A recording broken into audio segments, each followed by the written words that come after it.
So my name's Matthew, and one of the ATS, on the ATS Teachers Council and Ethics Council, Grievance Council. And how many people are here for the first time? Okay. Yeah, so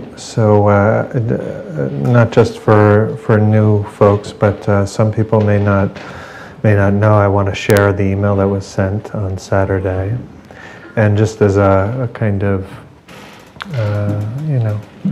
warning of sorts, that I'm talking about. It's a difficult night, yeah, and it's. I'm glad we're together. I'm glad to be with you. Actually, a part of my heart really is. And it's a difficult night. So this was sent on midday Saturday.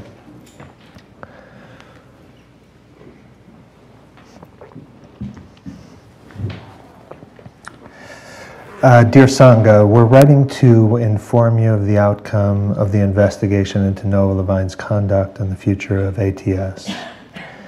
We regret the delay and lengthy period of silence that contributed to uncertainty, confusion, and pain. We have worked hard to conduct the process thoroughly and in a manner that protected the rights of all involved, including strict requirements for confidentiality required by the Grievance Council procedures. Members of ATS governance have been deliberate and volunteered hundreds of hours to ensure the trustworthiness of the investigation. We retained expert consultants and an attorney to guide us. All of this has taken time. We ask for your understanding for the ways in which the process has been painful for you. Investigation. The ATS Grievance Council received allegations of sexual assault involving Noah Levine on March 27th, 2018. Pending an investigation, Mr. Levine was temporarily suspended from teaching at ATS on March 29th. Soon thereafter, Roberta Yang, an experienced attorney and investigator of workplace harassment, was hired to conduct an independent investigation of the initial allegation and other allegations of misconduct that surfaced shortly thereafter. Ms. Yang's task was to determine if the ATS Teacher Code of Ethics was violated by Mr. Levine and convey her conclusions to the ATS Grievance Council. The standard Ms. Yang used was the preponderance of evidence, which means she considered if the allegations were more likely than not to be true based on her evaluation of statements from witnesses and other evidence. Ms. Yang interviewed or offered to interview all affected parties and reached her conclusions independently and without any influence by ATS. Ms. Yang concluded that with multiple women, Mr. Levine violated the third precept of the Teacher's Code of Ethics, namely, to avoid creating harm through sexuality. That is to say, Ms. Yang concluded that based on her evaluation of the evidence she reviewed, the preponderance of that evidence showed such violations. These findings were carefully considered by the ATS Grievance Council, and recommendations were made to the ATS Board of Directors in consultation with an independent ethics consultant. The standard for evaluating a Buddhist teacher's actions are not the same as the criminal or even civil standards of proof. Spiritual leaders are held to a higher ethical standard than the public at large and higher than other community leaders. However, ATS's conclusion is not a finding of guilt or liability by a court. It is our conclusion based on our own evaluation of the evidence presented to us. Mr. Levine denied and continues to deny wrongdoing. At the conclusion of the process, the board decided to remove Mr. Levine from the board and from teaching at ATS. The board further recommends that he seek all necessary support to transform his understanding and conduct, especially as it relates to his relation with power dynamics. Firstly, to the women directly impacted,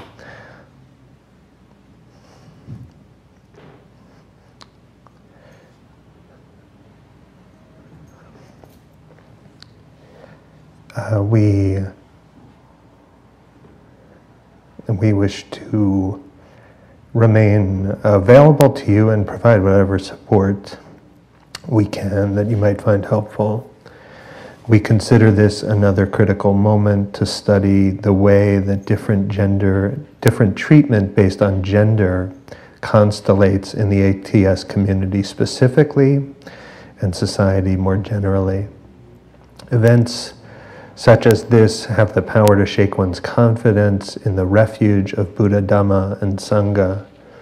We hope that the pain of this moment actually leads us back towards the heart and that we might all find true refuge. The effects on the organization and ATS future. The effect of the controversy arising from these events has been devastating for ATS. While ATS has previously experienced precarious financial moments, this period has eroded core capacities of the organization. Fiscal impacts were immediate. A 10th anniversary fundraiser was postponed. A large foundation grant was returned because we could not meet our objectives. Other forms of giving contracted. Monthly expenses significantly outpaced revenue, and our savings have been drawn down. 4 board members resigned, a co-guiding teacher departed, and 2 affiliate centers, Boston and Nashville, are dissociating from ATS. And our executive director is planning to depart at the end of his contract period. Each member of our Teachers Council has expressed a wish to dissociate themselves from Mr. Levine, to begin again and share teachings in a new form with students. During the course of the investigation, the Board of Directors, Teachers Council, and Executive Leadership explored a number of financial models and collaborative arrangements that would allow ATS to remain a viable, healthy organization. We were unable to find a solution. With deep sadness, we announced that ATS will close the doors to its Melrose, Santa Monica, San Francisco centers on September 30th. Know that the impact of losing a spiritual community has been given every possible consideration. We understand that many of you have been Sangha members from the very beginning. Our commitment moving forward is to be available and be present for the grief or anger or confusion that may arise.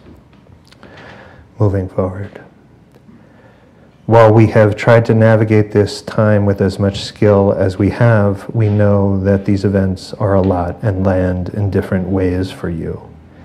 To the extent that we can be of support, we wish to be available for you. We'll be holding community sessions in LA and San Francisco, and the teachers will use class time when appropriate to digest this. Please know that we're also part of the Sangha. None of this has been easy, and we're experiencing our own forms of loss. The refuge of Buddha, Dharma, and Sangha is supported by people and places, but is never dependent on a person or a place. Though ATS is ending, the Dharma, as always, continues. The ripples and resonances of goodness and sincerity continue. Our teachers and facilitators are actively transitioning to new offerings, groups, and spaces to ensure that former ATS communities across the country are supported going forward. In LA, Joanna Hardy announced the formation of the Meditation Coalition, which Mary Stankiewicz and Cheryl Sleen and some other ATS facilitators will be joining. In San Francisco, Vinnie Ferraro is in the process of looking to rent space for the Friday night class. Matthew Brensilver will remain accessible and is committed to serving the Sangha in a sustained way. Nashville ATS will continue in the same location as Wild Heart Meditation Center. In Boston, Chris Crotty is committed to ensuring long-term sustainability of Sangha in that city and on the East Coast. We will announce more details as they come. For the next months, Vinnie Ferraro's September weekend retreat will continue as planned, as will the New Year's retreat. The women's retreat, it will also continue as planned with Mary and Joanna, and will be held once again in Joshua Tree in January 2019. We will update you on all of the groups and group plans as they're developed, finalized. To our beloved community, we are humbled, we are heartbroken, and we grieve with you. Sincerely, the ATS Board of Directors, ATS Grievance Council, and the ATS Teachers Council.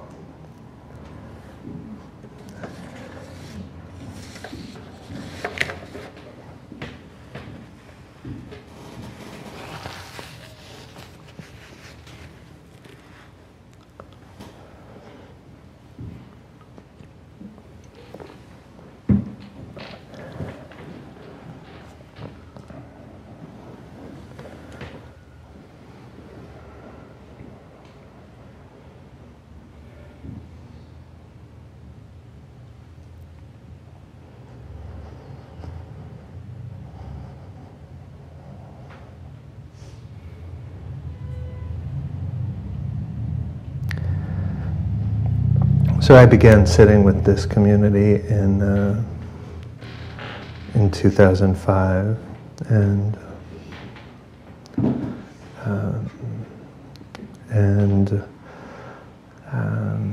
did the Year to Live program with Noah in 2006, and then another year-long practice program with him in LA. And at some point, I think in 2007, he asked me to start doing some teaching, which I really hadn't been doing at all, and to join his teacher training group. And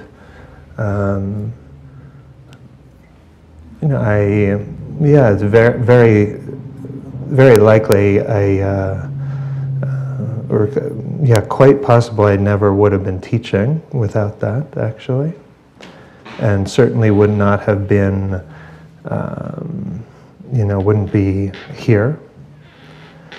And so that's one of the many conditions that lead me to this moment, and the kind of tenderness and complexity of that. And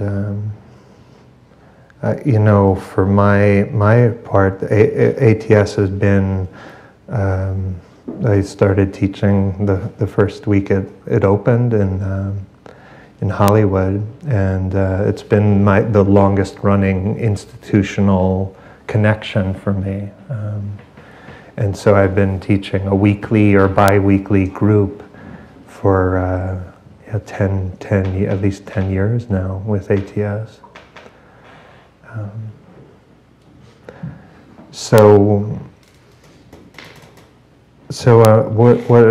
What am I here to say?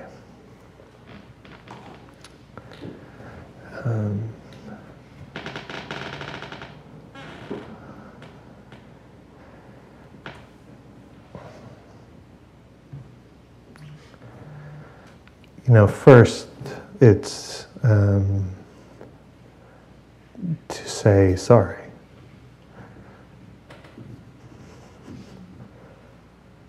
Yeah. And we associate that word with something we say when we did something wrong. Yeah, this is different, but we can still say sorry. Yeah. And we can still recognize the pain of all of this, and the pain of making some decisions rather than others, and a kind of acknowledgement that there was just no dukkha-free way out of this labyrinth. Yeah, and that harm, pain was part of that, and it's very hard when we actually look at the different forks in the road, and we know for sure that each one contains its measure of suffering. Yeah. And I'm sorry that it is that way. To say sorry means that I am here to listen and to hear you, and that's not just now, but actually having time to actually make myself available to talk one-on-one with people. And to listen means to be actually willing to feel the heart of another person. This is what real listening is. And I'm willing to do that. And I can imagine the range of feelings that people have.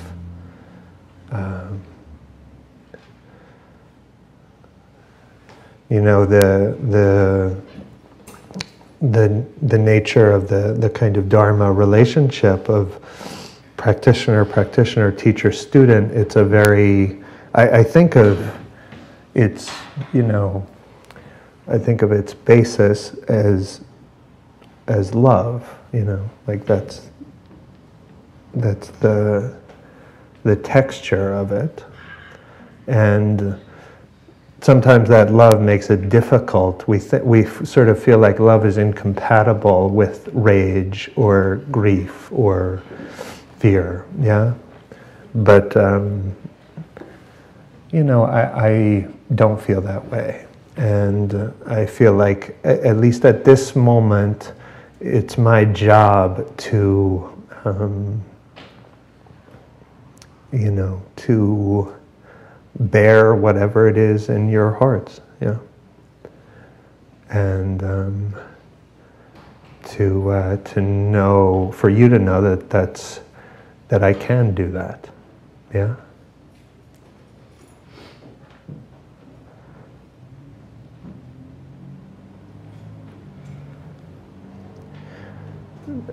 I had wanted to, not just me, to give the sangha more, more autonomy. When you take away the autonomy of a person, of a community, that's bad. It's like my aspiration, like in this process, was to I hoped we could provide some sort of choicefulness to the community, some choice point, some way of actually putting something in your, in the hands of the community. What do you want to do? Yeah, and I feel like there's a certain, just regret and pain that it didn't actually feel possible to do that, and that all of this is dropped at one time in this very kind of top-down way. And I understand, am very, sympathetic to some of the responses of anger or confusion about the kind of opaqueness with which the process proceeded and the decisiveness of the outcome. That's a very, very bad combination, and catalyzes a lot of feeling and understandably a lot of anger for some people. And so, I don't know how much to get into it, but I'll just say a couple words that it was about, if it were only about money, it would be radically irresponsible not to come to the community and say, this is the need, this is the need just to pay the rent or whatever. It's like, you can't make that decision, you know, preemptively, like without actually asking, what do we want? Do we want this? Yeah. But it was more than just money. It was a kind of the sort of core capacities of the org failing, and also a recognition of the centrality of Noah in the vision of this org. Yeah? Meaning, and not that all of that needs to be disavowed, but just actually the engine of this machine was fueled to a large extent by the grandness of his vision. And the people, you know, who were on the board and teachers' council, ethics council, actually didn't share all of the grandness of that vision. Yeah?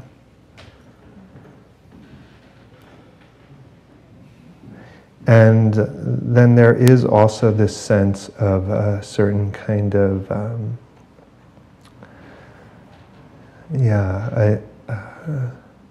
a need to acknowledge that harm, you know, this stuff has like real consequences, and some sense of a symbolic need, yeah, to let something else rise out of the ashes.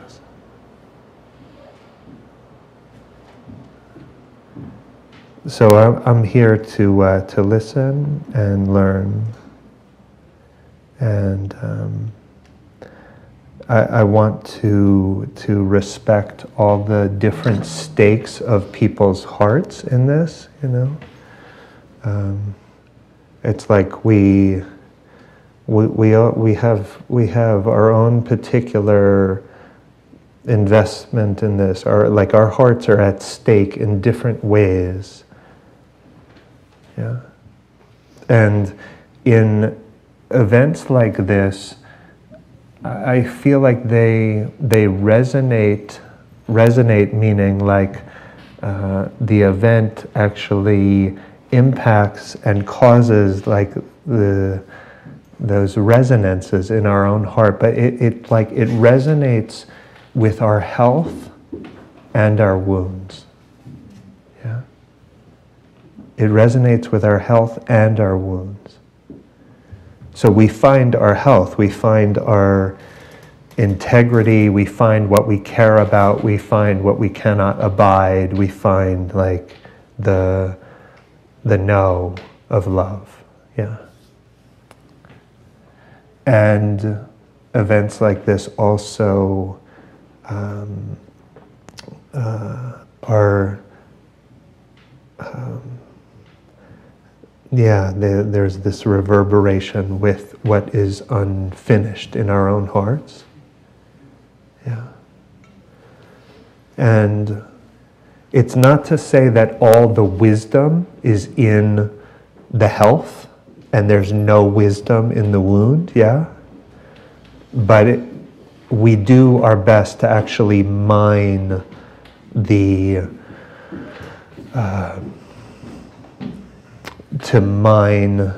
responses for the wisdom. Yeah, does that make sense?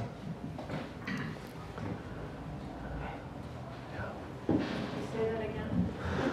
Yeah, we do what we can to mine the whole range of responses for like where is wisdom? What can I trust? Because this is echoing like in a lot of different ways in different parts of our hearts.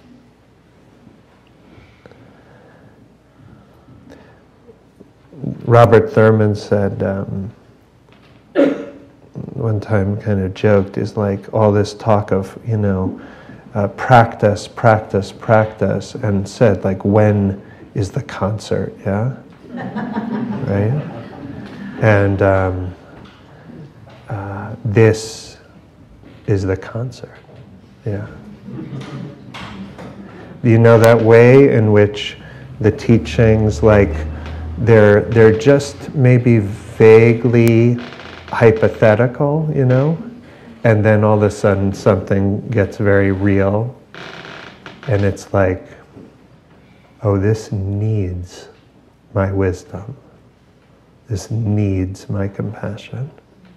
Like, it really needs it, yeah. And that kind of shift of the heart is meaningful. It's important. And you know, the truth is that part of my attraction to ATS has been that I've actually felt like, as a community, yeah, we kind of knew, maybe more than others, this is the concert, yeah? And that's very touching, and that's how I want to practice and the context in which I want to teach.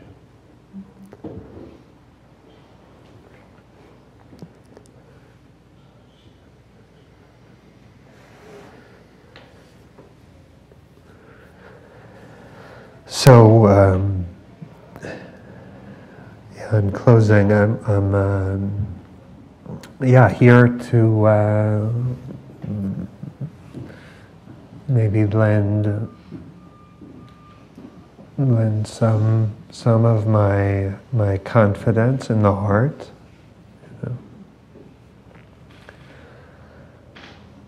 The Refuge is supported by people and places, but never dependent on people or places. It would not be Refuge were it dependent in that way. And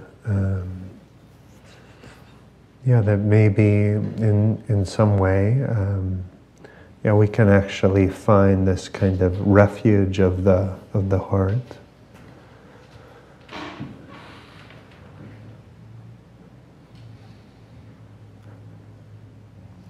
I got a call this morning from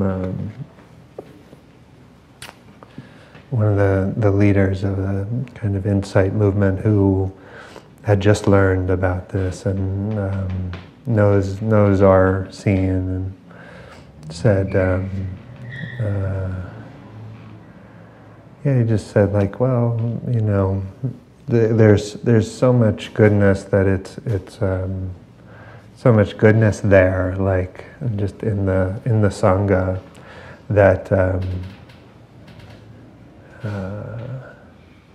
it won't be just one phoenix rising, but many.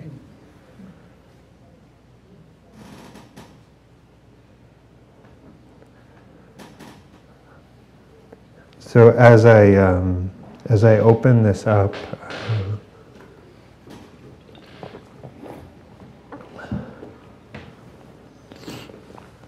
couple things to hold in mind. First, that just be sensitive to the impact of your words on others. Yeah, like speech is so fundamental.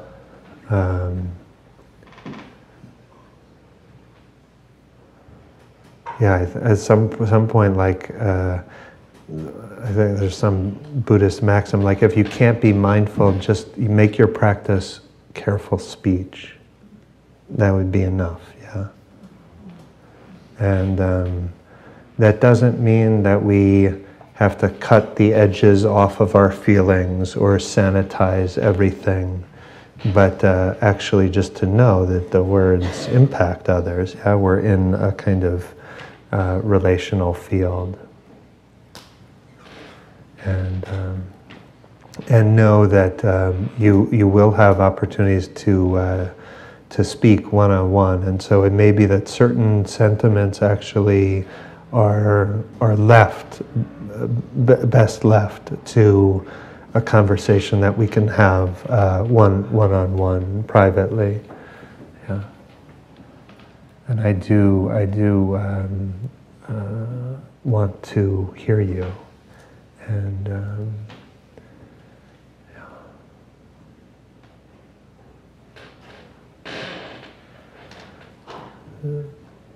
does this seem okay for people to talk in this way? Yeah? Matthew, how much does it cost per month to keep this place open? I don't know the finances well, but it's something like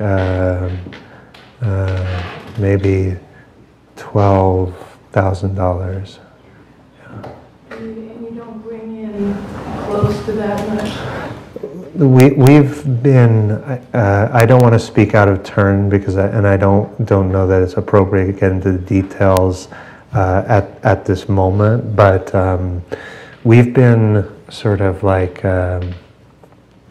riding the edge a little bit, and sometimes in the red, and support. Some of it is we're actually giving money to the central organization, but then what they're also supporting us in times when the money isn't, when our bills would not otherwise be met, and so yeah, it's expensive. It's expensive. Yeah.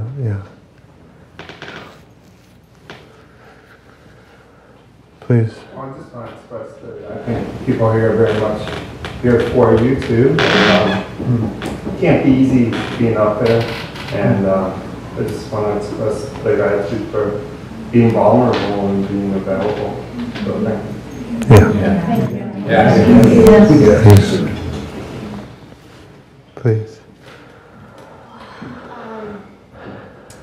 I haven't seen you since you gave me that gorgeous. Yeah, thank you. I think the fact that the truth came to light is crucial. Yeah. And the consequences have been enormous for the teachers, for the sangha, for the organization, for everyone involved. But time has come, right? And I'm grateful for the process that looked at it and acknowledged it and made it public. And the consequences are heavy, but that's life, right? What I want to focus on, that's a huge reality to focus on, and we face that reality every day in the real world. Some of us more than others. I want to focus on the gratitude for the people here. And the people here are my neighbors, are my long-term clients, are my friends, but mostly people from the neighborhood. And the first teacher I sat with here was Vinny. The second was George Haas, who I feel like helped save my life. And Eve Ekman, also a huge gift. And you and Jean are Mondays, Monday nights for a long time. And all the guest speakers that have come here and who've opened up my eyes to truth and pain and grief and love. And you are one of the teachers who have really opened up the love part. You're one of the kindest, most generous people I've ever met. And I know that things will go on, they'll be different. And Michael Taft, can't forget him, impermanence, right? He's the guru of impermanence. When I read that email, I was like, okay, Michael, thank you for what you've taught me. This is it. This is the true test. And so, of course, there's so many feelings of rage and anger and denial and, you know, wanting to bargain, like, we can raise the money for the center. All of those feelings, right? That's grief. Those are all the different stages of grief. So my goal is to allow myself to deal with the reality of what grief is. And part of it is resilience, too. We will go on. Sangha does not depend on one person. One person does not define an entire community, right? We have to acknowledge that people are fallible and there's been a lot of harm done. But we're strong and things will evolve. Yeah, thank you so much for being part of this beautiful community. Thank you. Thank you.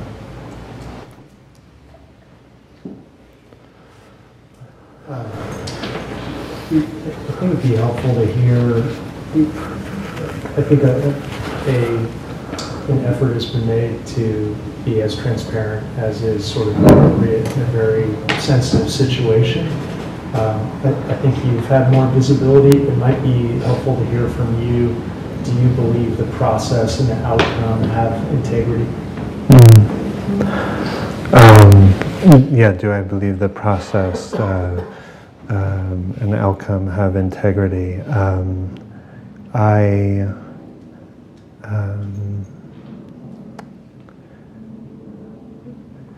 Yeah, I think one of the very few things I feel good about is that we were careful and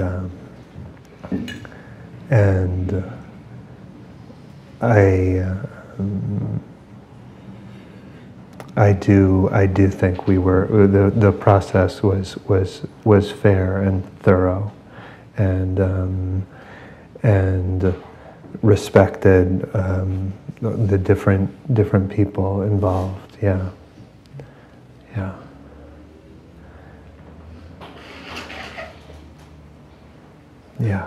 Please. Hi, Matthew. Do you know yet if you have any plans to continue a group in the city, or is it just kind of too early to tell yet? So my I am sort of practicing along with you all, in ways and feeling into what's right for me and I, what I said in that letter of feeling a kind of sustained commitment to the sangha is real, and I don't know exactly what form that takes, but that's real, and to the extent that I'm wanted in the city, I'll be in the city, and okay, how does that actually look, and what's the most effective way to structure that is I'm like sitting with myself, but I promise not to retreat to the East Bay and where I live, and the commute is short, but yeah, please. The theme of being grateful and a little hopeful. I know that you mentioned that it feels like Noah is the engine of Against the Stream, and I can see why for a lot of the teachers, because he brought you in and he trained you. I've been coming here for 4 years, and what I want to tell you, he has not been the engine of ATS for me at all. The engine of ATS has been you, and has been Vinny, has been Chandra, has been Jean, have been the people here that have helped us and led us. And he may have had that role historically, but as I sit here, you guys, and you in particular, that's the engine. And I don't know what that means going forward, but perspective of maybe some of the newer Sangha members may just be very different of this community and what drives it than someone who's had 13 years working with Noah. Thanks. Yeah. Yeah, I appreciate that, and feel, yeah, feel like my own person, my own relationship to the Dharma, and this my commitment in being here on Mondays has been to try and create a certain kind of culture, even if just for this hour and a half, yeah, and that it feels, yeah, I feel as authentically expressed in this context as really anywhere. In some ways, you folks know me. In some respects, you know me better than my, partner and parents and like really there's a way in which you is actually my life. This is like an aspect of my heart that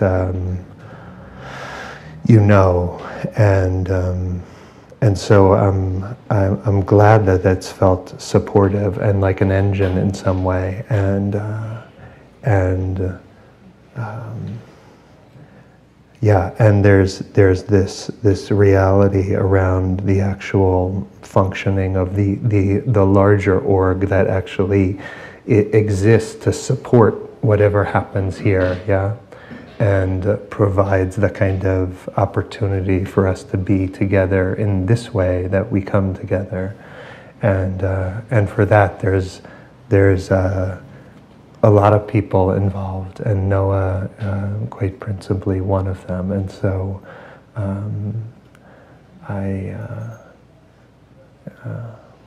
that's part of just the governance decisions. That's part of it, yeah. And I appreciate what you're sharing. Thank you. Yeah.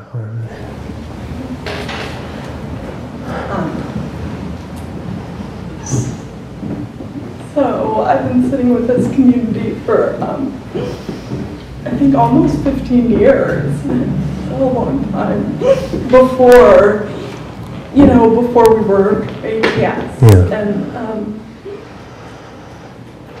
And I had,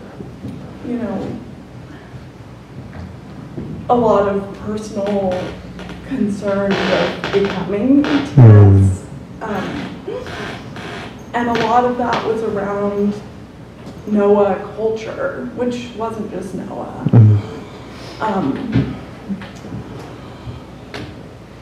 And, I feel I've reflected a lot during this process just on my own ways that I feel responsible myself for moments that I did or didn't speak up when things culturally felt uncomfortable. And I can't imagine a way that you would hold any guilt that we don't all hold. I don't see, this is my own problem in life, but I don't really see you as having more power than me. How dare you? How dare you? It gets me in trouble. But, there's moments where I reflect on my own actions and lack of action, totally outside of these allegations, but just around issues of culture. And that's been meaningful to me to reflect on that and think, really make some intentions around, I won't do that again. I won't be silent at that moment, and I won't sit in that room and consent if I'm not comfortable. And I think that for me, one of the, I don't want to put anything extra on you, but one of the ways that it felt okay for me to move forward with ATS from Urban Dharma back of the bus to ATS was really you as a teacher, and I remember when we were sitting over at Jewish Home, and you were like really perseverating for a couple months there on the like talking about the like goal, the sort of life goal of making yourself safe for other people, and like that particular teaching like was so confusing to me. I was just like, what are you talking about? But then understanding it over time, you know, and understanding it only as always in the context of what does that mean for me in terms of who I want to be as a person. And then really, you know, I've only ever felt safe with you as a student. And I honestly, I can't think of another teacher I can ever say that about. And I understand that you're a human, and I'm sure you fuck things up. For the second time, Harmony, how dare you? But, you know, I feel like I was able to hang in there with this community largely because of you as a teacher, and I feel so grateful for that. And for all the complicated ways I felt about this space, I feel grateful that we got to have it and your role in it, and you know, and just the confidence that I have in my own practice from all this, from the 15, you know, all the years of all the different ways I've felt about the ATS and not the ATS and whatever. And I guess there's something exciting about knowing, like, I still don't know how I feel about any of this, but like I know how I feel about my practice, and I know how I feel about the community, and yeah, I mean, I feel, I guess, grateful for every moment, you know, that we've gotten to have together. Thank you. Yeah. As I was walking today, just practicing a little bit,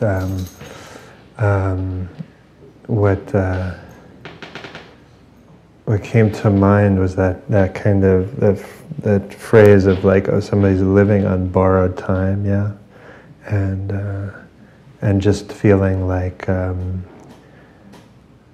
Yeah, in our own way, no matter what our health or age or anything, we, all things, are living, you know, on borrowed time. And yet, here we are. Yeah.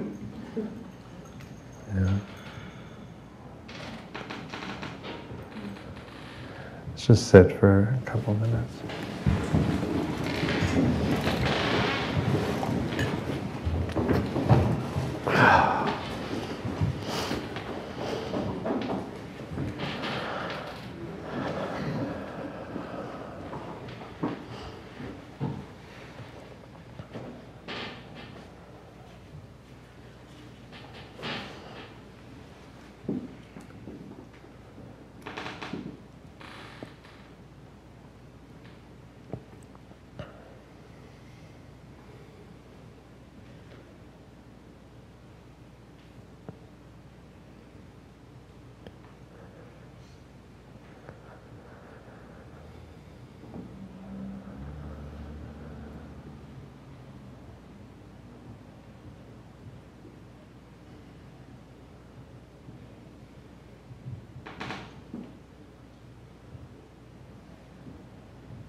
Just feeling our sangha.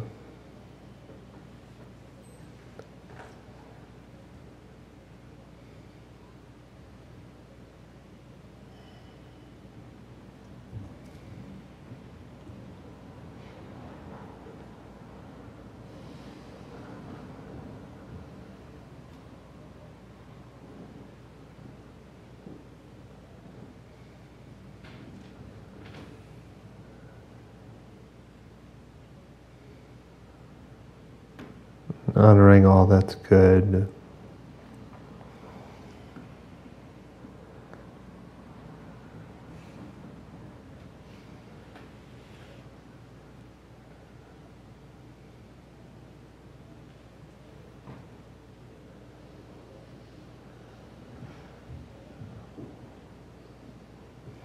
Grieving what's passing.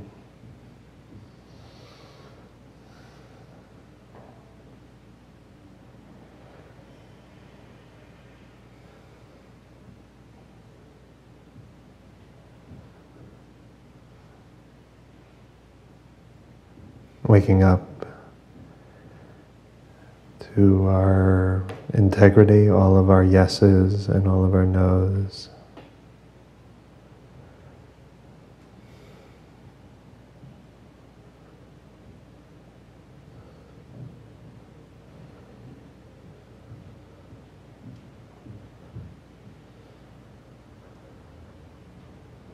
Sensing perhaps that aspect of our being, of the heart, the bottom of the sea,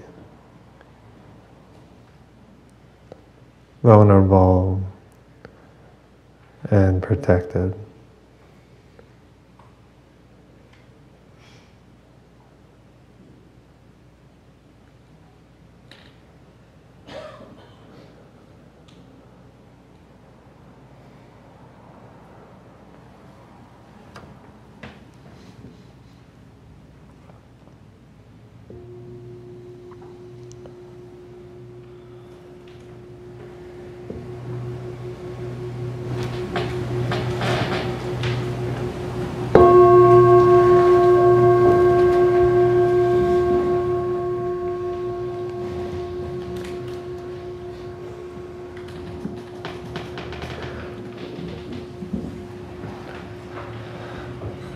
So just a couple words.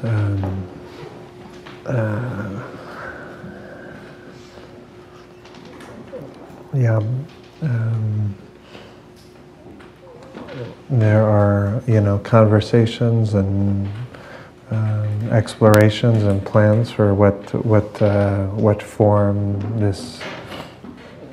the various leaders, sangha leaders and teachers, share teachings in a different incarnation, and all of that will be in conversation. And please look out for times where there will be opportunities to talk with me or other people one-on-one. Like I just look forward to being with you in that way. And the kind of opportunity to take a step back and actually gather for like one of the biggest cause, perhaps, this Earth, the climate march on the morning of September 8th. So you have info about that. We'll keep talking about that, but actually you may want to mark that as a time for us to be together. Your donations are appreciated and needed. So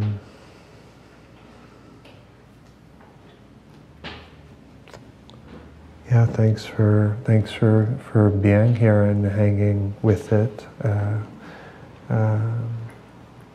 Being in sangha. Okay, see you next time.